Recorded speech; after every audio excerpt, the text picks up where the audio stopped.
आगे बढ़ेंगे। राहुल और प्रियंका गांधी इन दिनों सयाहती मकाम गुलमर्ग के निजी दौरे पर हैं। दोनों भाई बहन गुलमर्ग में बर्फ से ढकी चोटियों पर पहुंचकर कुदरती खूबसूरती का लुत्फ ले रहे हैं। राहुल गांधी कई दिनों से गुलमर्ग में स्की कर रहे हैं, वहीं प्रियंका गांधी भी गुलमर्ग पहुंचकर अपने भाई के साथ सैर तफरी कर रही हैं।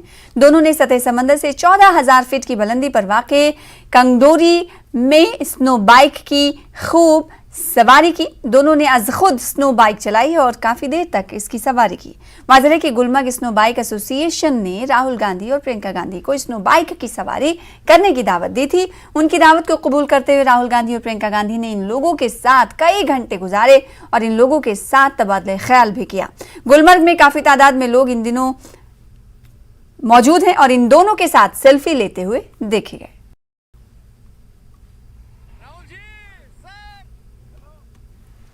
हिंदुस्तानी फौज की मेडिकल टीम तुर्की में ऑपरेशन दोस्त मुकम्मल करने के बाद वतन वापस पहुंच गई है। टीम ने ऑपरेशन को कामयाब करार दिया है।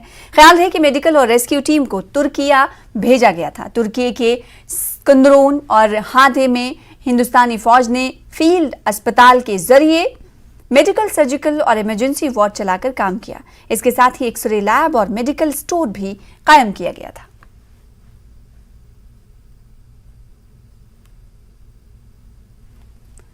पाकिस्तान के इक्तिसादी बहरान का मनफी असर जिंदगी के तमाम शोबों पर दिखाई दे रहा है। इक्तिसादी बहरान से एक जानिब अवाम परेशान हैं और बेहाल हैं, तो सियासी महाज पर भी वहां खींचतान कम नहीं है। पाकिस्तान का इक्तिसादी बहरान हर गुजरते दिन के साथ बद से बदतर होता जा रहा है। अशियाए ज़रूरिया, पेट्रोलियम मसनूआत, खुर्दनोश की अशिया की कीमतें आसमान छू रही हैं। पाकिस्तान के कई शहरों में आटा 130 रुपए से 150 रुपए किलो मिल रहा है, जबकि मुर्गी के गोश्त की कीमत 700 रुपए फी किलो से तजावुज कर गई है। इसी तरह कई शहरों में दूध की कीमत 200 रुपए लीटर तक जा पहुंची है। ये सब ऐसे वक्त में हो रहा है जब पाकिस्तान के रुपए की कदर डॉलर के मुकाबले में इंतहा कम हो चुकी है और $1 के मुकाबले में रुपया 260 रुपए से तजावुज कर चुका है। IMF चीफ का कहना है कि IMF पाकिस्तान से 2 इक़दामात के लिए कह रहा है, जिसमें पहला अमीर तबके से टैक्सों की वसूली है, जबकि दूसरा सब्सिडी सिर्फ गरीबों को देना है।